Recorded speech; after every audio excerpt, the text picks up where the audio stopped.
News, सच जरूरी है। नमस्कार दर्शकों, मैं मयूरी और आप देख रहे हैं MNS न्यूज टीवी। ब्रेक के बाद स्वागत है आपका शाम की खबरों में। एक नजर डालते हैं आज की हेडलाइंस पर।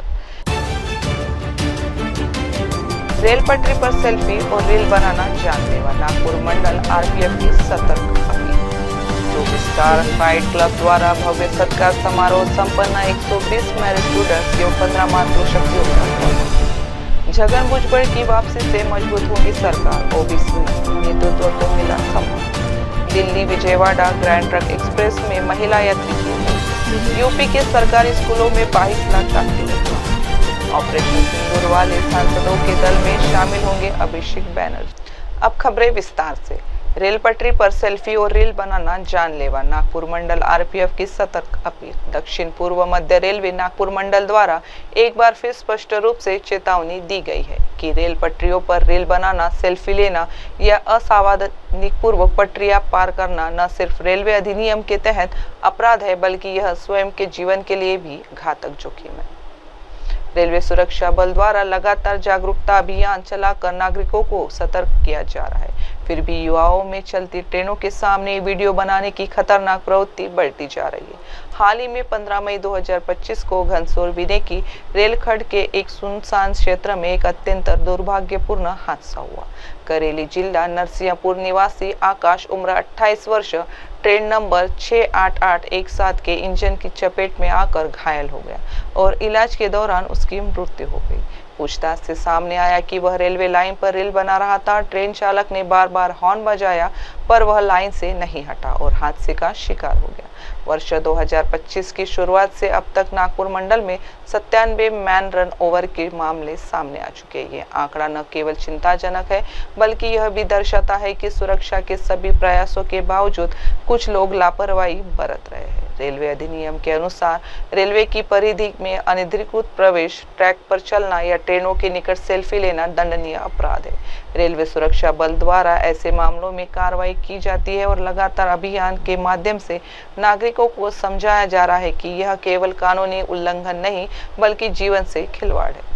मंडल सुरक्षा आयुक्त श्री दीपचंद्र आर्य ने सभी ग्रामीणों, ट्रैक के किनारे बसे नागरिकों और आस जनमानस से अपील की है कि वे रेल परिसरों में अनधिकृत प्रवेश से बचें और रील या सेल्फी के चक्कर में जान जोखिम में न डालें। इसके साथ ही उन्होंने सभी प्रिंट, इलेक्ट्रॉनिक एवं सोशल मीडिया से भी आग्रह किया है कि इस मुहिम को अधिक से अधिक प्रचारित करें, ताकि आम जनता को जागरूक किया जा सके और अनावश्यक हादसों से रोका जा सके। रेल पटरी मनोरंजन की जगह नहीं, जीवन रेखा है। कृपया इसे समझे, सतर्क रहिए और दूसरों को भी सतर्क रखें। श्री दीपचंद्र आर्य, मंडल सुरक्षा आयुक्त RPF नागपुर। अब बढ़ते अगली खबर की ओर। 24 स्टार प्राइड क्लब द्वारा भव्य सत्कार समारोह संपन्न। 120 मैरिज स्टूडेंट्स एवं 15 मातृशक्तियों का सम्मान। नए BJP शहर अध्यक्ष का हुआ भव्य स्वागत।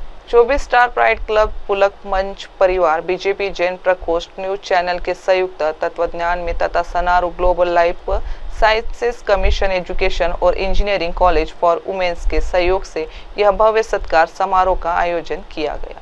कार्यक्रम में 10वीं और 12वीं के 120 मैरिज स्टूडेंट और मातृ दिवस के अवसर पर 15 मातृशक्तियों को सम्मानित किया गया। इस समारोह की खास बात यह रही कि नवनियुक्त BJP शहर अध्यक्ष श्री दया शंकर तिवारी जी का विशेष सत्कार भी इसी मंच से किया गया। इस अवसर पर छात्रों को प्रेरित करने के लिए प्रमुख वक्ता के रूप में doctor Ved Prakash Mishra, professor chancellor Datta Meghe institute of medical science Nagpur उपस्थित रहे। उन्होंने विद्यार्थियों को 4 जीवन सिद्धांतों पर चलने की प्रेरणा दी। लक्ष्य निर्धारण, मार्गदर्शन का पालन, हस्ताक्षर को ऑटोग्राफ में बदलना और सोच को राष्ट्रहित में विस्तृत बनाना। इस मौके पर कई प्रमुख अतिथिगण उपस्थित रहे, जिनमें डॉक्टर मिलिंद खानारपुरकर, प्राचार्य womens college of engineering for women Nagpur, Shri Santosh Panse, director सनारू global life school, Shri Sunil Pedhari, अध्यक्ष श्री दिगंबर जैन महासमिति महाराष्ट्र अंचल, Shri Imran Sheikh, director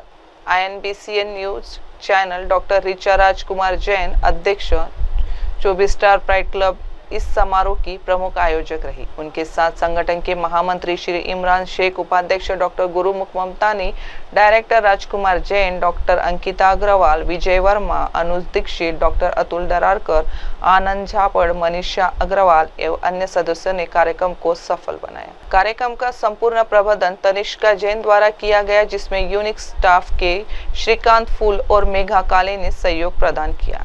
INBCN news channel से इमरान ताऊजी और पूरी टीम ने बेहतरीन कवरेज दी। श्री दया शंकर तिवारी जी ने सम्मान प्राप्त करते हुए कहा, सत्कार में माला, नारियल, शॉल और मोमेंटो का उपयोग बहुत अर्थपूर्ण होता है। माला हमें विनम्र बनाती है, नारियल हमें बाहर से कठोर और भीतर से कोमल बनने की सीख देता है, शॉल सम्मान का प्रतीक है और मोमेंटो जीवन भर की प्रेरणा है। उन्होंने अपने गुरु डॉक्टर वेद प्रकाश मिश्रा जी और आयोजन समिति का आभार व्यक्त किया। कार्यक्रम के समापन पर विद्यार्थियों के चेहरों पर खुशी और गर्व स्पष्ट दिख रहा था। यह आयोजन कई वर्षों से डॉक्टर ऋचा जैन के नेतृत्व में आयोजित किया जा रहा है और भविष्य में भी ऐसे प्रेरणादायक कार्यक्रमों की श्रृंखला जारी रहेंगे। केंद्रित किया। अब इस केंद्रित होने के बाद में आवश्यकता 5 चीजों की है। 1 discipline, 2 devotion, 3 dedication, 4 commitment, 5 pursuance. इन 5 के बिना you will never be in a position to fulfill your commitment. हमरा सक्सेस के आकांक्षी, हर कदम पर हम सक्सेस चाहते हैं, कोई अनसक्सेसफुल होना नहीं चाहता, पर इस बात का आप ध्यान रखें कि सक्सेस ना आसमान से टपकता है न जमीन से उठता है। सक्सेस ना एक्सीडेंट है न एवरेशन है, वह तो पुरुषार्थ की प्राप्ति है। सक्सेस लॉटरी नहीं है, जमून गेलं तर जमून टाकू नहीं तो राहू दे, ये सक्सेस की स्टोरी नहीं है। सक्सेस एक एटीट्यूड चाहता है, सक्सेस एक आपका देखने का सलीका और तरीका चाहता है।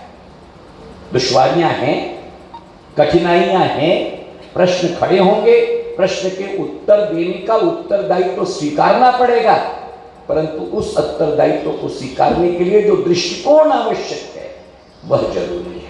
कौन सा दृष्टिकोण है? समस्या आती, प्रश्न खड़ा हुआ, हमारे मन में एकही विचार आता है, मी करू शकेन का? जमण्यासारखं नाही दिसून राहिला, मोठमोठ्यांना नाही जमलं, मला कसं काय जमून जाईल? क्या औचित्य है इसका? ऐसा ही प्रश्न खड़ा हुआ था बच्चों। छोटा प्रश्न नहीं था। 8 अक्टूबर 1964, मैं आपको स्मरण कराना चाहता हूं। अगर आपने दिल्ली देखी है तो दिल्ली का एक राजमार्ग का ध्यान लाइए, एक तरफ प्रेसिडेंट्स हाउस है, दूसरी तरफ इंडिया गेट है, बीच में राजपथ है। अब नामांतरित हो गया वह राजपथ। ठीक, आप वॉशिंगटन चले जाएंगे, इधर सेनेट हाउस है, सामने वॉशिंगटन मेमोरियल है, बीच में राजपथ है। मार्टिन लूथर किंग 8 अक्टूबर को अमेरिका की सरजमी के सबसे बड़े ह्यूमन कांग्रीगेशन के सामने भाषण कर रहे हैं, परंतु एक विरोधाभास है। वो वॉशिंगटन मेमोरियल पर खड़े हैं और सेनेट के हाउस को देख करके 5 लाख लोगों के जनसमूह को एड्रेस करते हुए कहते हैं, आई हैव अ ड्रीम, मेरी आंखों में एक सपना है। और अगर आप उस ज्योग्राफी को याद करें, ये वॉशिंगटन मेमोरियल, सामने parliament house, senate house, left hand side पर व्हाइट हाउस। वो कहते हैं, आई हैव अ ड्रीम, मेरी आंखों में एक सपना है।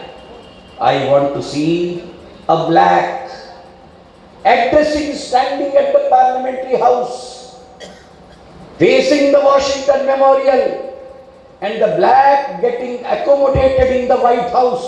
ये मेरा सपना है। आप विचार करिए, 8 अगस्त 1964 को ये सपना कल्पना से बदतर है। मैं आपसे पूछना चाहता हूं, और इसको लेकर के उन सारे जनसमूह के सामने उन्होंने घोषणा भी की, डिक्लेयर करिए, yes, every individual saying, yes, I can, I can, I can। Martin Luther King का दयाशंकर जी ये घोषवाक्य, बैरक ओबामा पहला ब्लैक प्रेसिडेंट जो बना, 2 टर्म बना, उसका घोषवाक्य था yes we can, yes we can. और पहला ब्लैक अमेरिकन प्रेसिडेंट उसके बाद खड़ा होता है सेनेट हाउस के सामने, 5 लाख लोगों के जनसमूह को एड्रेस कर रहा है, facing the Washington memorial, A shift of 180 degrees संभव है। आंखों के सपनों की पूर्तता का प्रयास संकल्पों के आधार पर जब किया जाता है, चीजें संभव होती हैं। मैं ये बताना चाहता हूं, इट्स ऑन दिस कॉन्टेक्स्ट जो मैं कहना चाहता हूं वो ये कि आने वाले प्रश्न, आने वाले आह्वान, आने वाले संकट, आने वाली दुश्वारी को, इस बात को कि कहना है क्या मैं कर पाऊंगा, अगर आप सोच करके देखिए, कहना है अगर आप कहेंगे तो पंक्चुएशन का मार्क प्रश्नार्थक चिन्ह है। कहना है will always and up in a question. मैं आपसे कुछ निवेदन नहीं कर रहा हूं, सिर्फ इतना निवेदन कर रहा हूं कि अगर इस प्रश्नार्थक चिन्ह को आप हटाना चाहते हैं तो आपको केवल इतना करना होगा कि आप आह्वान के सामने कैन आय के भाव के साथ नहीं खड़े होंगे, आप दोनों शब्दों को अलट पलट देंगे। आपका दृष्टिकोण होगा आई कैन। आप सोच करके देखिए, जब कैन आय होता है तो असमंजस होता है, और जब आई कैन होता है विश्वास होता है। आपका दृष्टिकोण कैन आय का नहीं होना चाहिए।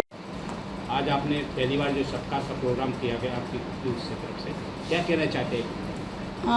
24 star pride club last 3 year से ये सत्कार समारोह कर रहे हैं, और यह एक बहुत बड़ा अचीवमेंट होता है जब हमारे भारत देश के बच्चे, जिसमें नागपुर के बच्चे मेरिट लिस्ट में आते हैं, जिसमें 10th 12th के बच्चों का आज यहाँ पे फेलिसिटेशन हुआ।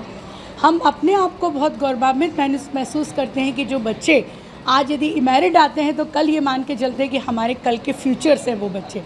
इसी के साथ में आज यहाँ मातृ का भी सम्मान हुआ। मातृ दिवस के अवसर पर आज कुछ माताओं का यहाँ पे स्पेशल फेलिसिटेशन किया गया। साथ ही आज हमारे इस आयोजन में आदरणीय श्री वेद प्रकाश मिश्रा जी ने काफ़ी अच्छा मोटिवेशनल स्पीक दिया। हमारे पूर्व मेयर दयाशंकर जी तिवारी एवं आज जिला अध्यक्ष बीजेपी के, उनने भी आज बहुत अच्छा मोटिवेशन स्पीक दिया। और हमारे सारे 24 स्टार प्राइड क्लब के डायरेक्टर्स, पुलक मंच परिवार, आज यहाँ पर बीजेपी जैन प्रकोष्ठ, इन सब के सानिध्य में ये आयोजन किया गया, और इसकी सफलता में हम सबको दिल से धन्यवाद देते हैं।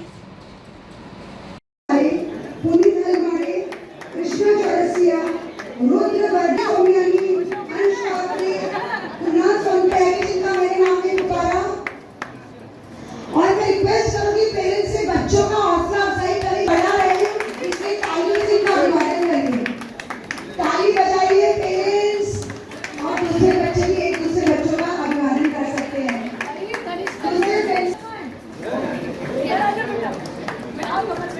ताली बजाइए, ताली बजाइए, ताली बजाइए।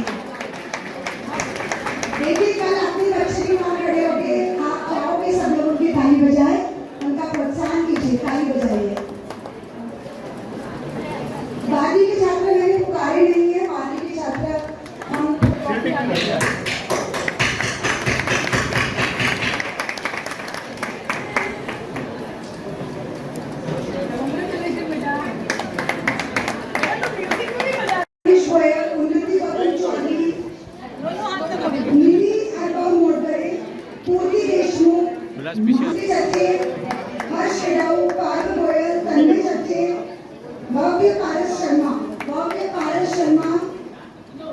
मैम राशि राजेश कुकड़े, रेशमा जैन वो एक रोल मॉडल के रूप में प्रस्तुत कर रहा हूं। अरे मिस बंद तो कर दीजिए मोबाइल, मोबाइल बंद कर लीजिए। किसका है मैडम? मैडम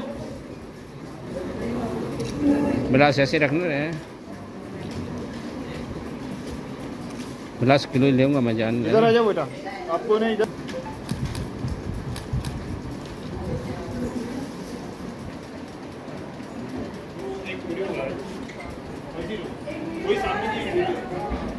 विलास भैया, एक ऐसे वीडियो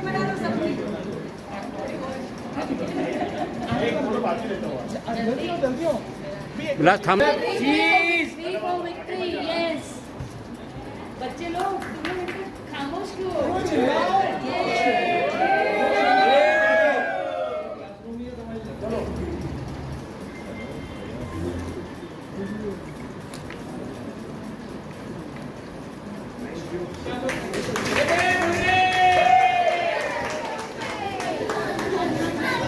अब बढ़ते हैं अगली खबर की ओर। छगन भुजबल की वापसी से मजबूत होंगी सरकार, ओबीसी नेतृत्व को मिला सम्मान, चंद्रशेखर बावनकुळे। नागपुर से बड़ी राजनीतिक खबर सामने आई है। राज्य के राजस्व मंत्री चंद्रशेखर बावनकुळे ने छगन भुजबल को मंत्रिमंडल में शामिल किए जाने का स्वागत किया है। इसे ओबीसी समाज के लिए एक अहम कदम बताया। छगन भुजबल एक अनुभवी और प्रभावशाली नेता है। उन्होंने नगर सेवक से लेकर उप मुख्यमंत्री पद तक कई जिम्मेदारियां बखूबी निभाई है। हम नेतृत्व का अभिनंदन करते हैं कि उन्होंने ओबीसी समाज का प्रतिनिधित्व करने वाले इतने महत्वपूर्ण नेता को मंत्रिमंडल में फिर से स्थान दिया है। बावनकुळे ने आगे कहा कि भुजबल के शामिल होने से देवेंद्र फडणवीस सरकार और अधिक मजबूत होगी और वे राज्य के विकास में महत्वपूर्ण भूमिका निभाएंगे। नासिक के पालक मंत्री पद को लेकर विवाद, इस मुद्दे पर जब बावनकुळे से सवाल किया गया तो उन्होंने साफ कहा कि यह फैसला मुख्यमंत्री का विशेषाधिकार है, उचित समय पर वे इस पर घोषणा करेंगे। फिलहाल मैं इस पर कुछ नहीं कह सकता। पृथ्वीराज चौहान की टिप्पणी पर तीखा जवाब देते हुए कहा कि कांग्रेस नेता पृथ्वीराज चौहान द्वारा कुछ सांसदों को विदेश भेजे जाने पर उठाए गए सवाल पर चंद्रशेखर बावनकुळे ने पलटवार करते हुए कहा, पृथ्वीराज चौहान को यह तय करना कि किसे भेजा जाए यह उचित नहीं है। यह एक वैश्विक मंच है जहां भारत आतंकवाद के खिलाफ एकजुट लड़ाई का संदेश देने जा रहा है। इस प्रयास में सभी दलों और पूरे देश को साथ लिया जा रहा है। कोरोना से जुड़ी स्थिति पर पूछे गए सवाल पर बावनकुळे ने संक्षिप्त प्रतिक्रिया देते हुए कहा, इस विषय में मैं जानकारी प्राप्त करूंगा। आज शपथविधी होत आहे। धनंजय मुंडेने तर ती जागा खाली झाली होती। भुजबळही अनेक महिन्यांपासून सांगत होते की माझं पुनर्वसन झालं। छगन भुजबळ जे एक राज्याचे महत्वाचे नेते आहेत, त्यांनी संपूर्ण आयुष्य हे महापौर पदापासून नगरसेवक पदापासून तर उपमुख्यमंत्री पदापर्यंत अनेक वर्ष सरकारमध्ये काम केलं आहे आणि यशस्वी काम केलं आहे। मला या ठिकाणी माननीय मुख्यमंत्री देवेंद्र फडणवीसजी, एकनाथ शिंदेजी आणि खास करून अजितदादांचे अभिनंदन करायचे आहे, त्यांनाही शुभेच्छा द्यायच्या आहे की त्यांनी छगन भुजबळ सारख्या एक अत्यंत महत्वाच्या ओबीसी समाजाचं नेतृत्व करणाऱ्या एक नेत्याला पुन्हा मंत्रिमंडळात संधी दिली आणि आज 10 वाजता मलाही निरोप आहे शपथविधीचा। मला आनंद होतो आहे की आज छगन भुजबळ पुन्हा एकदा या राज्याचे महत्वाचे मंत्री मंत्रिमंडळात त्यांचा समावेश होणार आहे आणि त्यांच्या समावेशाने देवेंद्र फडणवीस सरकार, आमचं सरकार प्रचंड मजबूत होईल आणि महाराष्ट्राच्या विकासाकरता जो संकल्प देवेंद्र फडणवीसजींनी विकसित महाराष्ट्राचा केला आहे त्या संकल्पाला साजेचं काम छगन भुजबळ करतील अशी मला अपेक्षा है। छगन भुजबल जी मंत्री बन रहे हैं। देखिए माननीय छगन भुजबल जी उन्होंने उनका संपूर्ण जीवन नगर सेवक से लेके उप मुख्यमंत्री तक उन्होंने काम किया है।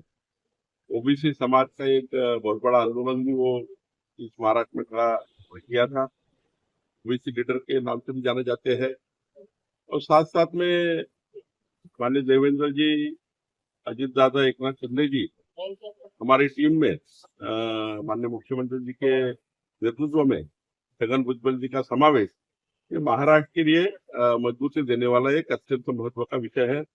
मैं अजित पवार जी को अभिनंदन करता हूँ, आभार व्यक्त करता हूँ। उन्होंने छगन भुजबल जी को उनके पार्टी से उन्होंने मंत्रिमंडल में समावेश किया क्योंकि अजित दादा का निर्णय है किसको लेना चाहिए था, किसको नहीं लेना चाहिए था, लेकिन छगन भुजबल जी को लेने से अजित पवार जी ने जिस प्रकार से एक अच्छा काम किया है मैं उनका आभार व्यक्त करता हूँ। और मुझे विश्वास है कि माननीय देवेंद्र फडणवीस जी की सरकार, हमारी सरकार जो बनी है, ये सरकार ने जो विकसित महाराष्ट्र का संकल्प किया है वो संकल्प को छगन भुजबल जी पूरी मजबूती के साथ हमें साथ देंगे। एक महत्वपूर्ण अनुभव उनका महाराष्ट्र सरकार में काम में आएगा। नाशिकच्या पालकमंत्री पदाचा तिढा आता होऊन जाईल या सगळ्यानंतर नाही, मला याबद्दल जास्त आता काही सांगता येणार नाही. सर्व अधिकार माननीय मुख्यमंत्र्यांचे आहे. त्यामुळे माननीय मुख्यमंत्री योग्य वेळी याची घोषणा करतात. पृथ्वीराज चौहान ने कहा है कि जो लोग सांसद जा रहे हैं पाकिस्तान के खिलाफ बात रखने के लिए, वो परंपराओं के अनुरूप नहीं है. पार्टियों को पूछा गया लेकिन उनके नाम नहीं दिए गए. देखिए, पृथ्वीराज चौहान जी को ये बात की टिप्पणी करना योग्य नहीं है.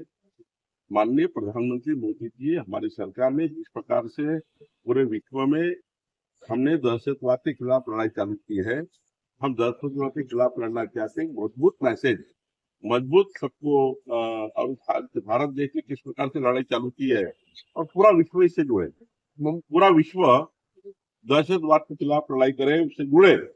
इसके लिए माननीय प्रधानमंत्री जी ने ये सभी पार्टियों को लेने का, साथ में लेने का निर्णय किया है. जैसा महाराष्ट्र ने देश में सभी पार्टियों का साथ में लेने का निर्णय माननीय प्रधानमंत्री ने किया है.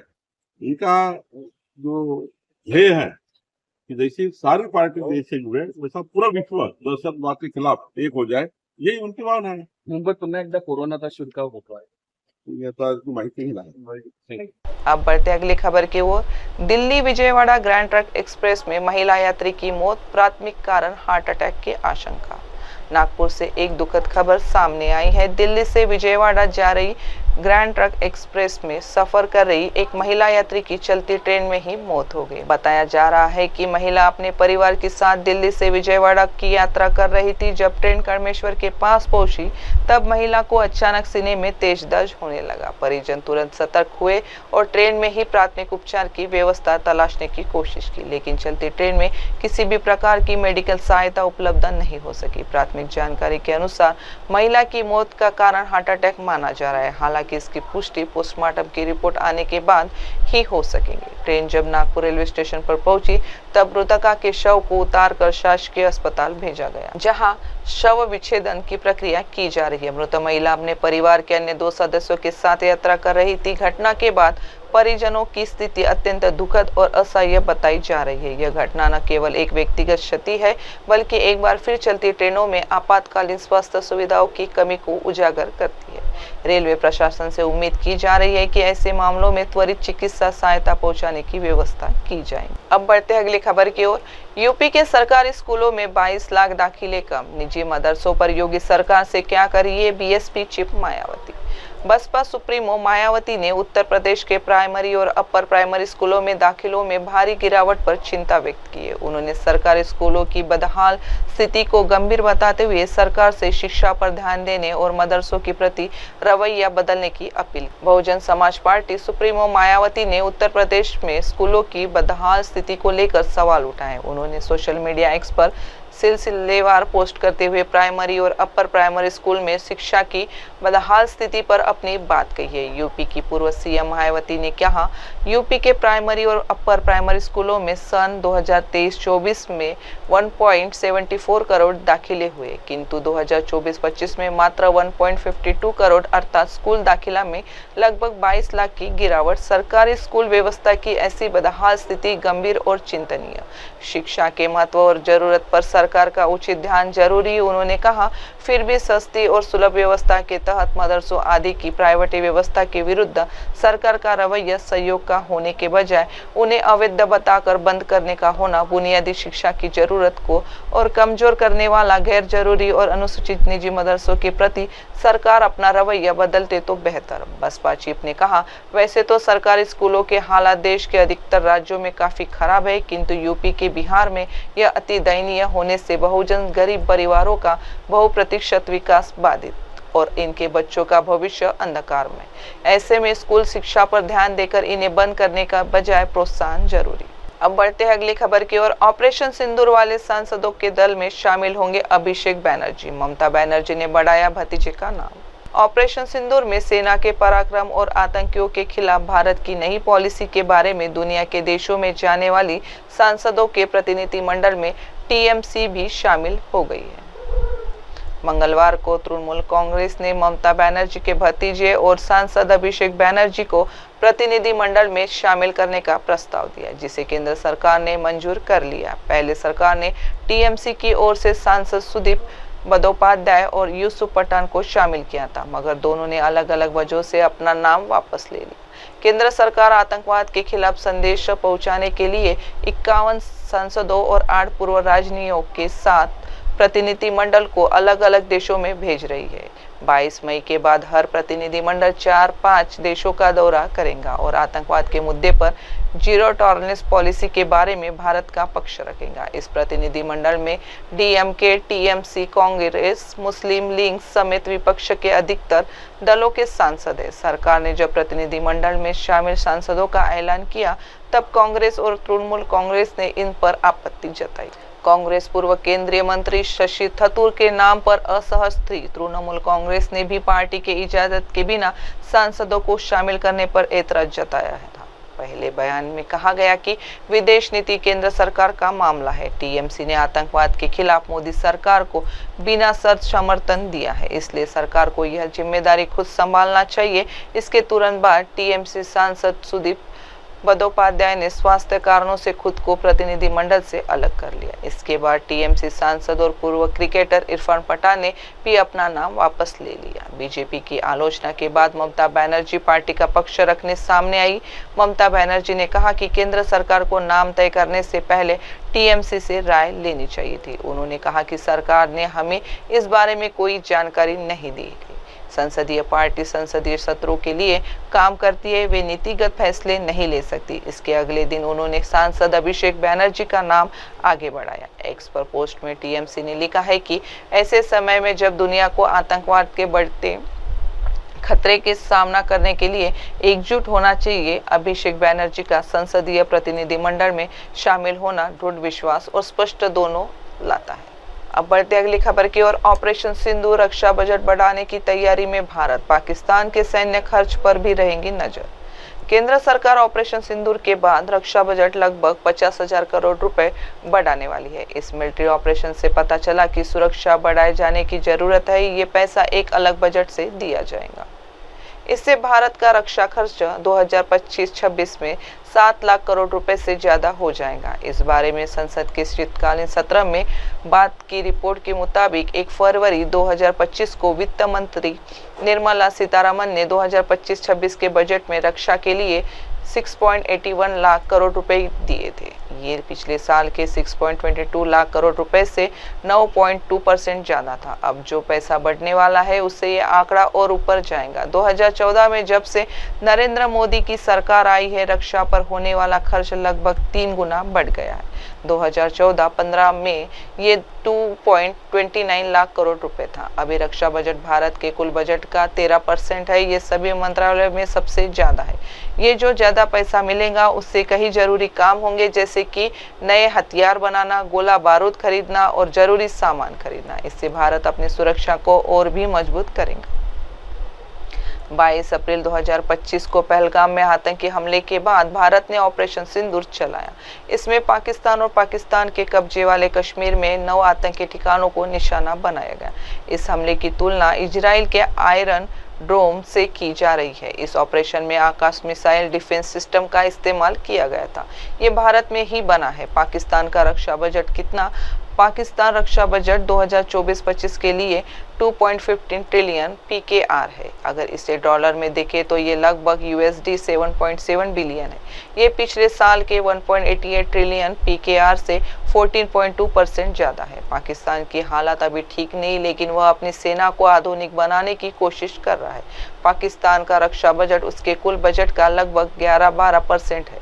हालांकि कुछ लोगों का कहना है कि यह आंकड़ा और भी ज़्यादा हो सकता है, क्योंकि इसमें कई तरह के खर्च शामिल नहीं होते। पाकिस्तान की सेना का ध्यान अपनी ताकत को बनाए रखने, हवाई और नौसेना की ताकत को बढ़ाने और अपने परमाणु हथियारों को सुरक्षित रखने पर है। पाकिस्तान की सेना को सबसे ज़्यादा पैसा मिलता है, वो आतंकवाद से लड़ने और अपनी सीमाओं को सुरक्षित रखने पर ध्यान देते हैं। खासकर भारत के साथ LOC और अफगानिस्तान के साथ फ्रंट लाइन पर हाल ही में पाकिस्तान ने चीन से J-10C लड़ाकू विमान खरीदे हैं और अपने नौसैनिक जहाज़ों को भी अपग्रेड किया है। इससे पता चलता है कि वो भारत के खिलाफ अपनी ताकत को बढ़ाना चाहता है। अब बढ़ते अगली खबर की ओर। अमित मालविक को पवन खेड़ा का जवाब, राहुल की एडिटेड फोटो पर घमासान। जम्मू कश्मीर के पहलगाम में हुए आतंकी हमले के बाद भारतीय सेना ने ऑपरेशन सिंदूर के जरिए पाकिस्तान के आतंकी ठिकानों को तबाह कर दिया। एक तरफ सरकार इस ऑपरेशन की सफलता को लेकर देश विदेश में अभियान चला रही है, वहीं दूसरी तरफ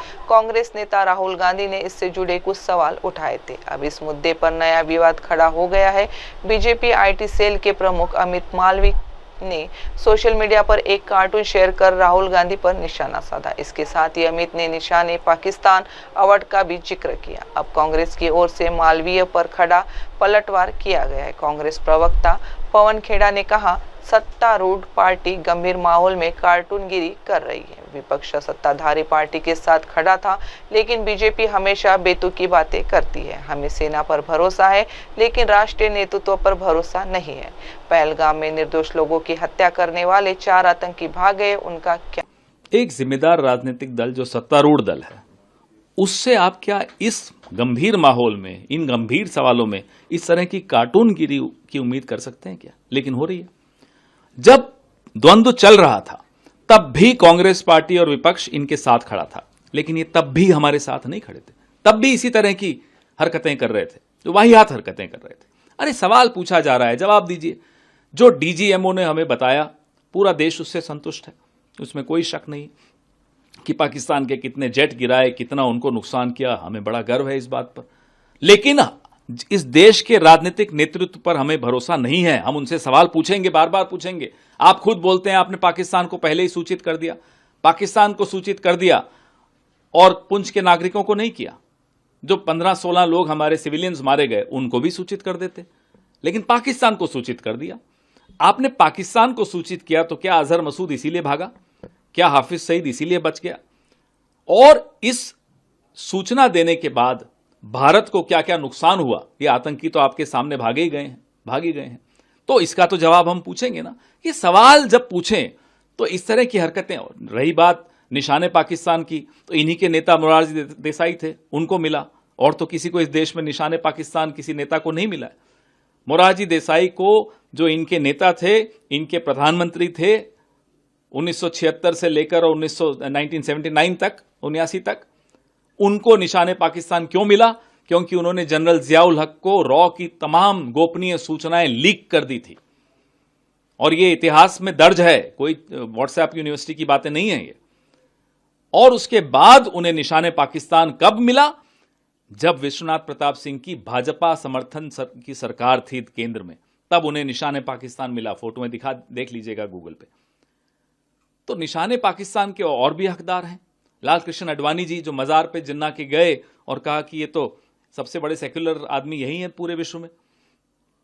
निशाने पाकिस्तान एक और आदमी को मिलना चाहिए, जो बिना बुलाए बिरयानी खाने चले गए मियां नवाज शरीफ के यहाँ, उनको भी मिलना चाहिए। हो सकता है मिल जाए, हमें तो लगता है मिलेगा। इसके अलावा सर और एक और है हकदार निशाने पाकिस्तान, जिन्होंने पहले ही at the start of the action, ये उन्हीं के शब्द हैं, जयशंकर जी के, उन्होंने उनको फोन पे बता दिया था कि हम एक्शन सिर्फ आतंकी ठिकानों पे कर रहे हैं। उससे पाकिस्तान को कितना लाभ दिया उन्होंने, हो सकता है उन्हें भी मिल जाए।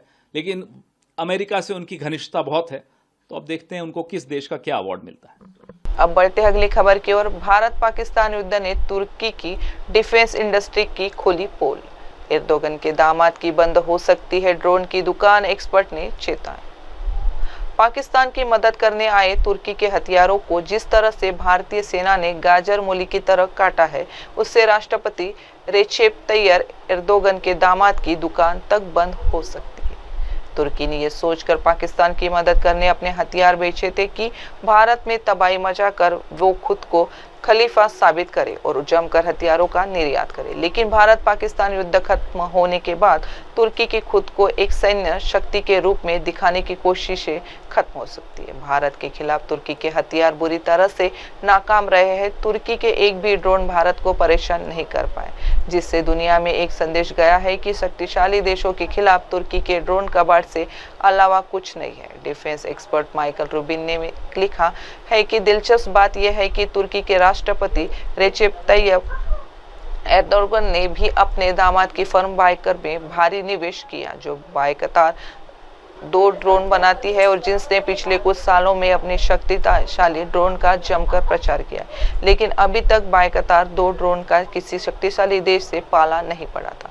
माना जा रहा है कि भारत के खिलाफ नाकाम होने के बाद तुर्की के ड्रोन से दुनिया के देशों का भरोसा टूट चुका है और कई देश तुर्की के साथ इस ड्रोन को खरीदने की डील को रद्द कर सकते हैं। माइकल रूबिन ने खुलासा करते हुए लिखा है कि तुर्की का बायकतार 2 ड्रोन उस वक्त चर्चा में आया था जब अजरबैजान ने बायकतार 2 ड्रोन का इजरायली हारोप और अलग अलग इजरायली सर्विसान ड्रोन के साथ इंटीग्रेट करते हुए आर्मेनिया के खिलाफ इस्तेमाल किया था। आर्मेनिया की सैन्य शक्ति काफी सीमित है, लिहाजा तुर्की और इजराइल ड्रोन की मदद से अजरबैजान के नागोर्नो कराबाख की लड़ाई जीत ली थी। इसमें बायकतार 2 ड्रोन को गेम चेंजर बताया गया था। इसके बाद कई डिफेंस मैगजीन ने तुर्की की सरकार के प्रभाव में आकर बायकतार 2 ड्रोन का जमकर प्रचार किया, जिससे कई देशों ने बायकतार 2 ड्रोन तुर्की से खरीद लिए। मालदीव जैसे देशों ने भी तुर्की से बायकतार 2 ड्रोन खरीदे हैं। यूक्रेन युद्ध में रूस को नीचा दिखाने के लिए पश्चिम देशों के पत्रकारों ने भी तुर्की के ड्रोन की तारीफ में जमकर कसीदे पड़े। तुर्की का ये भी ड्रोन भारत में टारगेट को निशाना बनाने में कामयाब नहीं हो पाई, जिससे तुर्की की ड्रोन इंडस्ट्री का बुल फुला फूट गया। दुनिया को पता चल गया है कि तुर्की के ड्रोन घटिया है, लिहाजा अब एर्डोगन के पास इस्लाम के नाम पर पाकिस्तान जैसे इस्लामिक देशों को ही अपने ड्रोन बेचने का विकल्प रह गया। माना जा रहा है कि कई अफ्रीकी देश तुर्की से ड्रोन खरीदने से इनकार कर सकते हैं, जिससे एर्डोगन और उनके दामाद को गहरा झटका लगने वाला है। अब वक्त हो चुका है एक छोटे से ब्रेक का। देखते रहिए MNS न्यूज टीवी। नमस्कार, मैं Abhishek Bachchan. Keep watching MNS news. आप देख रहे हैं MNS न्यूज, सच जरूरी।